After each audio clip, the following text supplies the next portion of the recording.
repeat the nonconformist oath. I promise to be different. I promise to be unique. I promise not to repeat things other people say.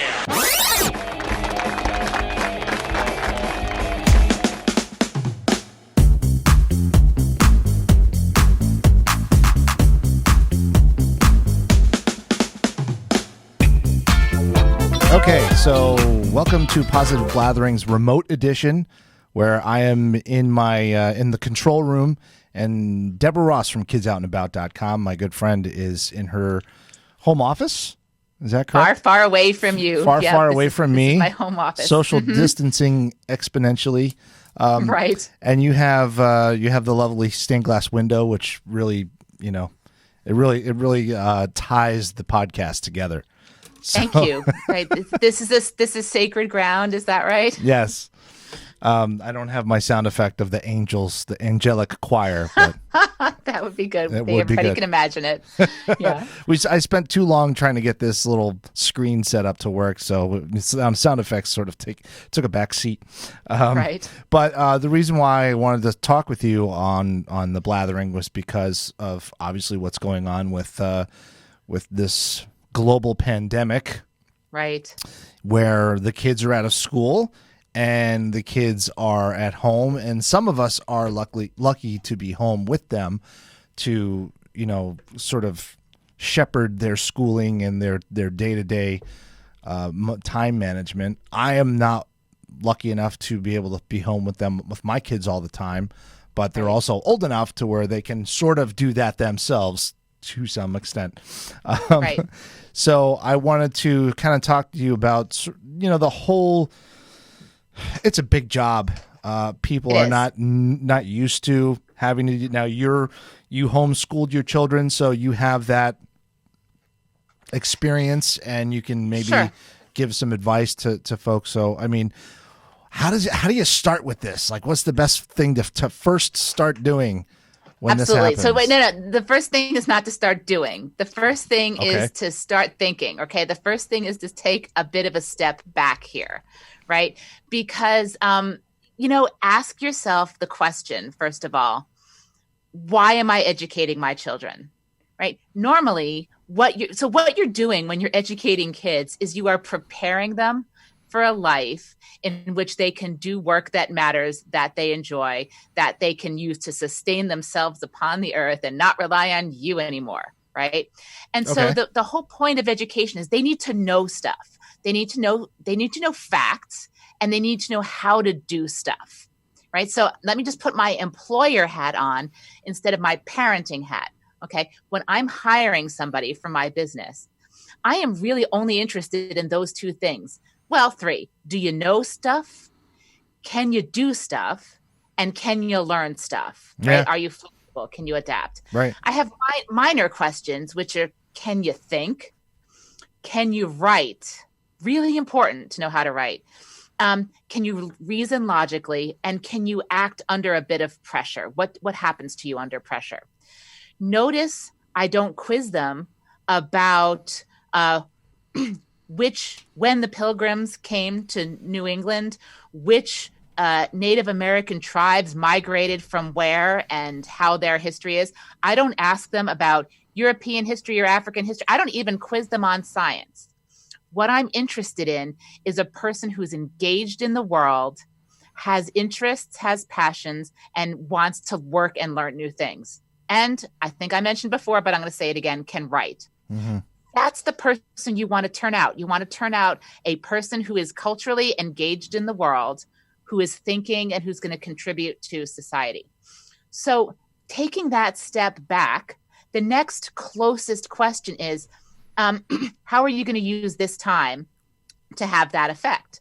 And I would suggest that this is actually time kind of to do a Control-Alt-Delete reboot on how you think about your own education. Because one thing kids don't realize, even if you're homeschooling, but also if you outsource their education to the schools, they don't realize that education is for them. They really don't. They think typically that education is because you got to do it. It's for the teachers. It's for the grades. they don't think of it as being for them. And so this is a time where if helping your kids own their own education is a valuable way to use this. So what does that mean? You mean you want them interested in learning stuff and interested in engaging with the world. Okay. So that, I know that's a very generic backdrop to this, but I think it's worth it to think about as you're beginning your approach. Now, beginning your approach for temporary home education is not the same as beginning it like you're going to homeschool for a long time, right? Those really are two very different things. This is an emergency, and the rules for emergencies differ than the rules for everyday life. They really do, right? Right now, we're not going out and about. We're trying to be careful about what we purchase, but also continue participating in the economy. We're behaving differently than we do in regular, rhythmic, non-emergencies. And the same thing is true of education. That being said, there are some constants that you want to employ. That's the same where, regardless of where they're being educated. And the point is, kids thrive on routine. Wherever they are, they thrive on routine. And so once the flurry of activity to get set up, as we've been going through the first couple of weeks of this pandemic, once that settles down, what they want, what they crave, and what's going to help them learn is a kind of routine. It doesn't matter what that routine is, and it's going to differ from family to family, right? Just as kids differ in their own approaches to education, your routine is going to differ from family to family. It also might differ. It might evolve as time goes on. And that's part of what Control, Alt, Delete, Reboot is about. You get to change things that aren't working. You get to decide that something's not working. And that's not a luxury that we have in traditional education. A kid can't just decide. They can decide that their own homework routine isn't working, but they can't decide that the classroom situation isn't working. They're sort of in that because we have to educate lots of people. Starting off your day is the most important part of this. Everybody's fresh. Let's hope you've slept well. And so doing small, fun, interesting routines can get you started really well. So at the very beginning of all this, if you haven't already done this, I would suggest sort of setting up and decorating a place where they're going to get their traditional school work done. Make it special. Even if they have a desk, put some other decorations around it, make sure that everything is arranged for optimal, or at least however they want it to make it appealing for them. Almost to be make sitting there to do it, like a surrogate classroom, so they have sort of a classroom type of thing going, or however they like to, right. something to that works for them. Separate something separate. I think more than that, like new okay. and fun, right? Because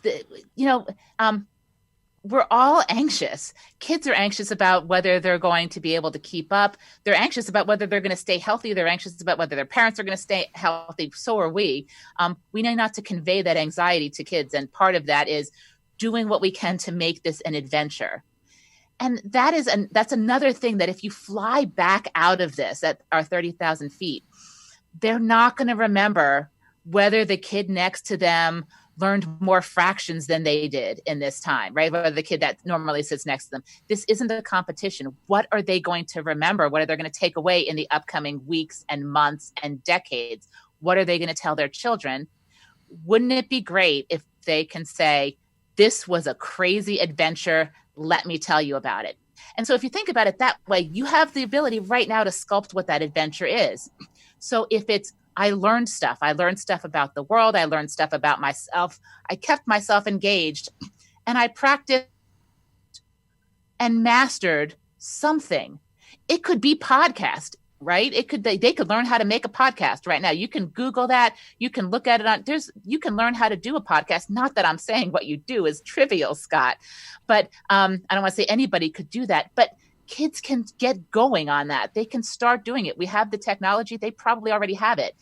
And when kids make something that's theirs, they've learned how to do it, and then they've made something. After all, that's what work is. Learning how to do something and creating something that's valuable in the world, that's what work is. And so to the extent that they could have that be part of their education right now, it's going to serve them really well in the future. What I know that you sort of are famous for having a well, your website is a coming together of all these different resources and these different places that they can go. Now, I know the Rochester Museum and Science Center has been doing a lot of online learning exhibitions. I don't know what you would call them, like science experiments, Sure. I guess. Yeah. It's been a lot of fun to watch them do those. Where obviously going to kidsoutandAbout.com would be a good place to start. And what else do you think kids should be doing just to maybe break up the monotony of having to learn at home, because I'm sure it's weird for them, but without falling down the rabbit holes that are on the internet? Like, Sure. point parents Right, so- to the right place so they don't lose their kids. In fact, there is one place you can go to find that out. So I'm going to share my screen. Let's see if our technology will let me do that. Because what we did at kidsoutandAbout.com, typically we are compiling lists of things that you could do in your community out and about, right? Our mission is to connect families with the great resources in their community. Well, right now, those resources are online. And for those organizations that have been flexible, I mean, it's only been a couple of weeks, but so many of them have converted to valuable experiences online. And it's helping kids not only in their own community, but it's helping kids around the world who can access this, right? So suddenly, your immediate audience is not right there in your face, but in fact, it's all across the country. So Kids Out and About, one of the things we had to do was transition to being, we're online resource, but to showing online resources. So our tech guys in 3 days put together a whole online events section, and there are three main kinds. There are online live events that you tune in at a particular time to a YouTube channel, to a Facebook page, or to a regular website. And what we've done is aggregate those. So day by day, I'm going to click there on our online events, and then I'm going to go to virtual/online events on Kids Out and About. And what you see is every single day you can page through and see what is happening virtually. So this Saturday, we've got the Philly Zoo at 2 p.m. We've got Cincinnati Zoo is at 3 p.m.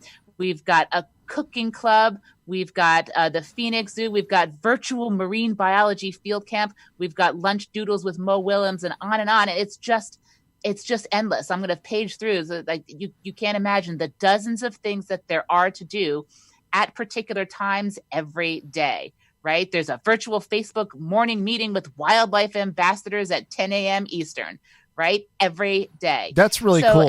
I love and that's the part that I love is the structure that you were talking about, because that was one of the things when I was I never homeschooled, but when I was a stay-at-home dad, I was never really good at keeping the timetables, keeping when they're younger, you're kind of forced into it because your kids tend to want to take a nap at the same time, or they want to eat at the same time. And that stuff is right. normal. But, saying, all right, every day at 11:30, we're going to work on this. I was never really good at doing that. So I could see how that's so important, because that's what they do in school. That's what they know. And then I love that they're doing this online, where you can go onto a Facebook chat or whatever it is at a museum at 10 o'clock and go through their virtual tour. It's brilliant. Exactly. So this is the live event. So you can do that. And every morning you can look and structure your day with that. We also have a page of 24/7 virtual experiences. So now you don't have to go at any particular time, but there's so much you can explore all around the world. So we have webcams. If I go to online events and then click on 24/7 virtual experiences here on Kids Out and About, you'll see if I just even sort by the main type of cameras, for example, these are webcams from around the world. So we've got the Atlanta Zoo, we've got Callaway Gardens, we've got Clearwater Marine Aquarium, we've got Duke Farms and Georgia Aquarium webcams. There are endless places you can go to watch different things happening all around the world. I mean, not endless, but dozens. Sorry, you know me. You don't have that much time, so it is essentially endless. Right. You could look at performances, for example. So what performances have been logged, and you can just go and look at them. You could just go and put on a performance. So suppose you'd like every day to have a short orchestral performance and have your family watch 5 minutes of an orchestra. There you go. Easy peasy right there. You could do readings and story times that are online. So a lot of the libraries are doing this. A lot of authors are doing this, and you can see those recorded right there. So those are the 24/7 experiences. Then the last type are classes. So this is actually, we've just added this in the last week. And because we were realizing that all of these educators, music educators and STEM educators and tutors, they're losing all of their business. But to the extent that they could pivot to online, we have a platform to help them advertise what they do, either for cost or not for cost, to anybody around the world who accesses this. So we've got tutoring, we've got Adventure Science Center. This is where the Rochester Museum and Science Center is. We've got free practice online SATs. There's a virtual science center from the virtual lab in DC. There's all kinds of coding and Codeverse and Code Wizards and coding with kids. You can learn how to code right here. There's even online babysitter courses.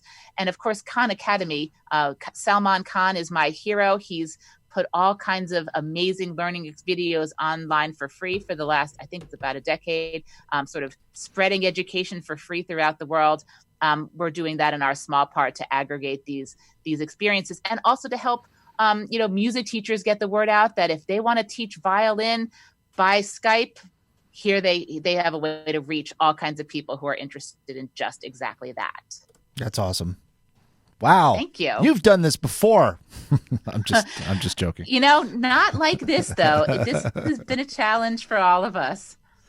Yeah, so I was able to actually show what you were scrolling through and everything on a full screen. So hopefully when folks are scrolling through their Facebook and they stumble upon this, they can see what you're talking about and see that, for me, when I had the kids at home, it was very daunting. And the hindsight is 20/20 always. And so looking back, I'm like, man, I wish I knew you then.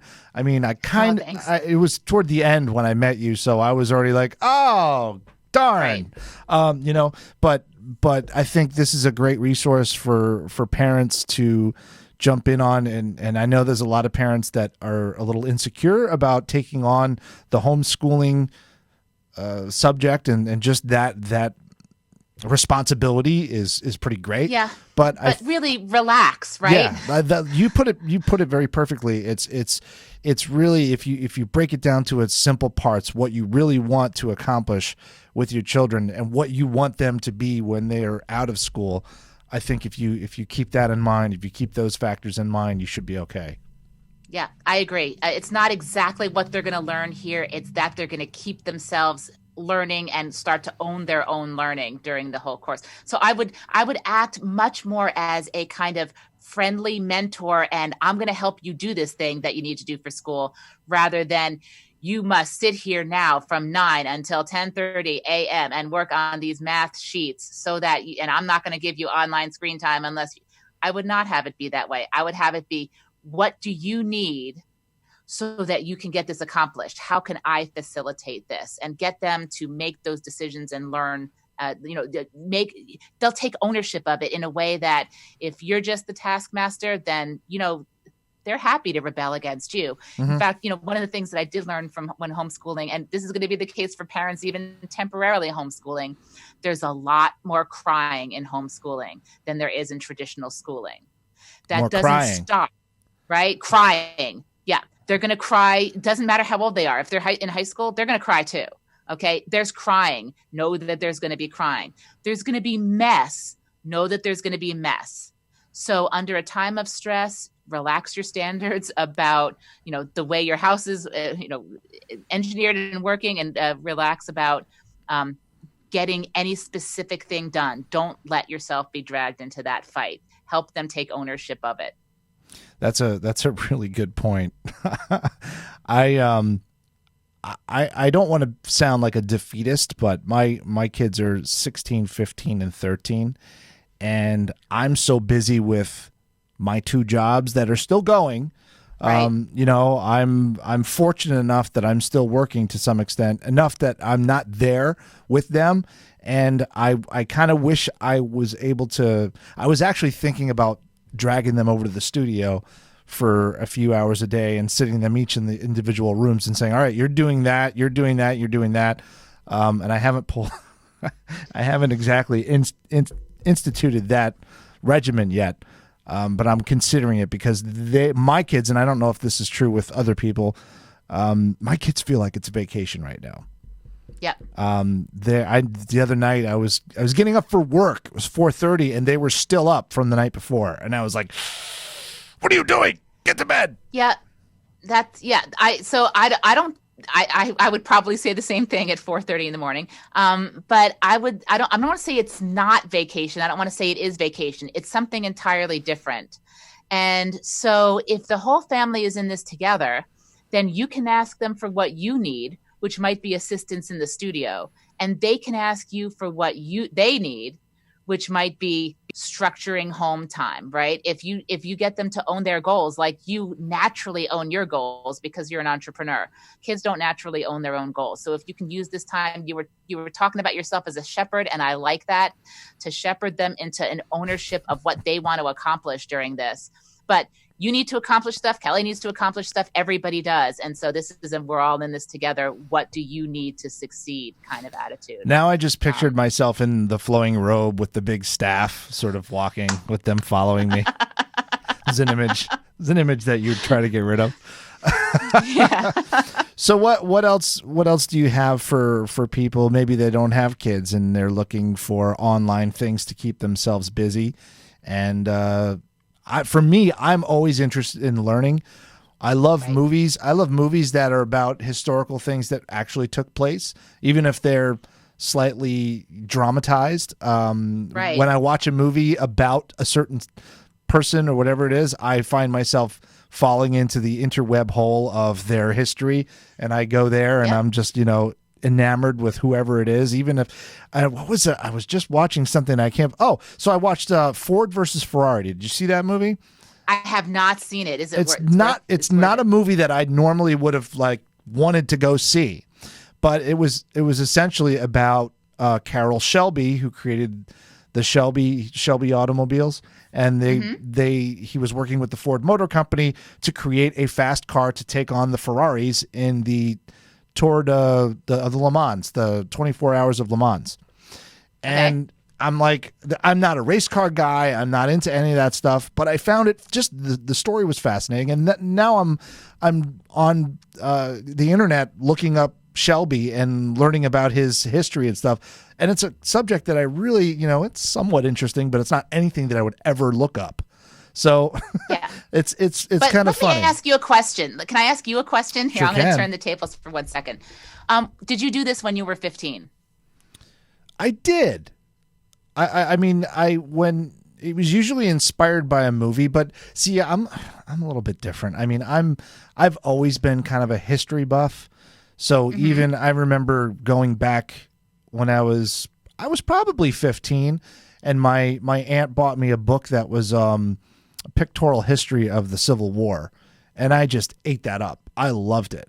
And there was they bought it at a garage sale, and there was actually some weird certificate in it that was old from the original person that owned the book, that was 20 years old or something. But yes, so I've always been kind of like that. So do your kids have passions? They do. So Scott, they're going to be fine. They're going to be fine. But are they good passions? Are they passions that are useful? Okay. Does it have to be a useful passion? I don't know. I don't know that anybody would have argued necessarily that passion you had when you were 15 was useful, but it was an anchor for you, true. and it's led to all kinds of learning. That's true. Right? Well, my son does. And so, two of them are their passions music. So I'm telling you that this is going to be fine.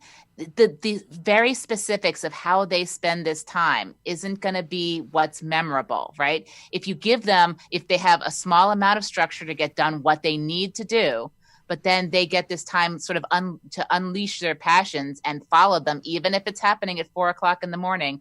I would say that what they're going to take from this is going to sustain them. I really do.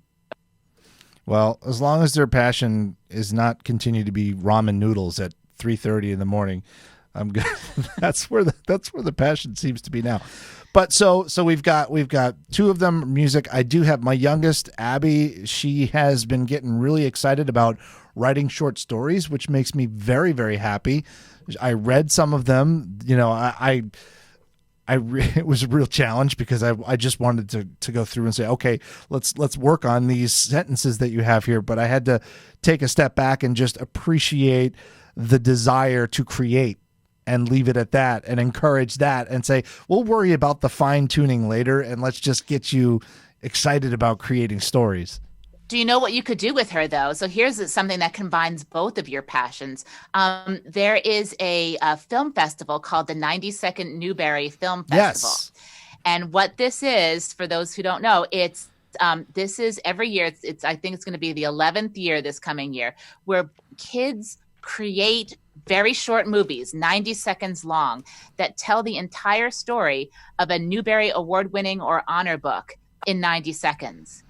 And so this is the perfect time when you're shut in to choose one of those books, to read it as a family. And especially for you, if Abby can do some of the writing of the script, right? What they like at this festival is for you to choose a kind of weird quirk, a weird, odd twist to overlay over this and to film it in that way. So my kids did this about 6 or 7 years ago, and they chose the book Hoot by Carl Hyacin.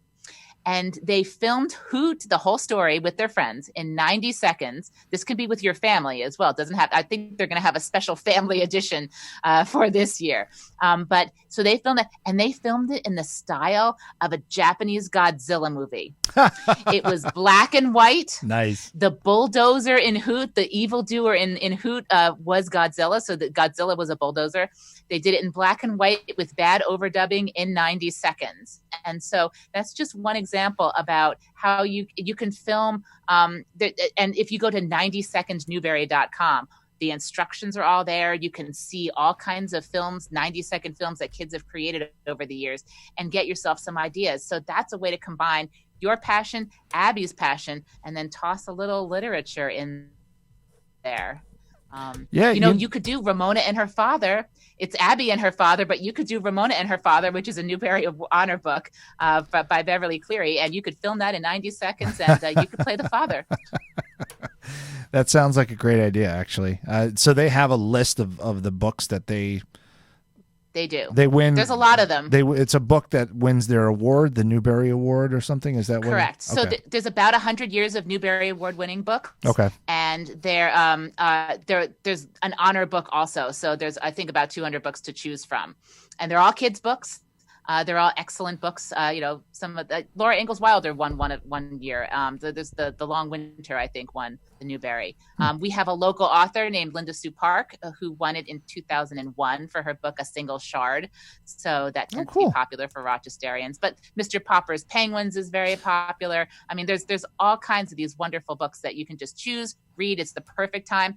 Write a script, write it crazy, and film it. You could film it in claymation if you wanted to. You could film it in cartoons. You could film it with live action. Cartoons.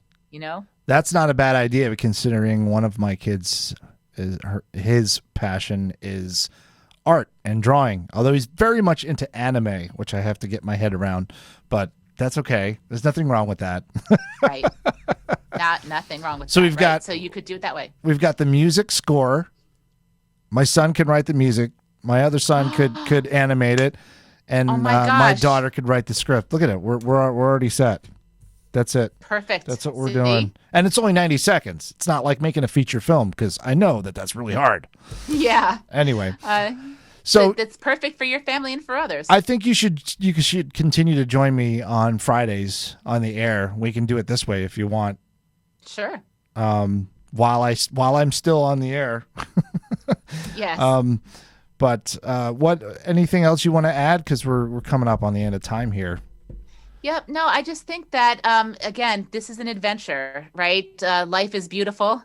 told the story of an adventure that was made out of adversity. And I think that everybody has this as an opportunity. And if we see it that way, there's going to be a lot of hiccups along the way, but you can forgive yourself for it. And I think that there's no single way to do this, and that it's important to keep that in mind and just keep together as much as you can, some family cohesiveness. And that's what we're going to all emerge with on the other side.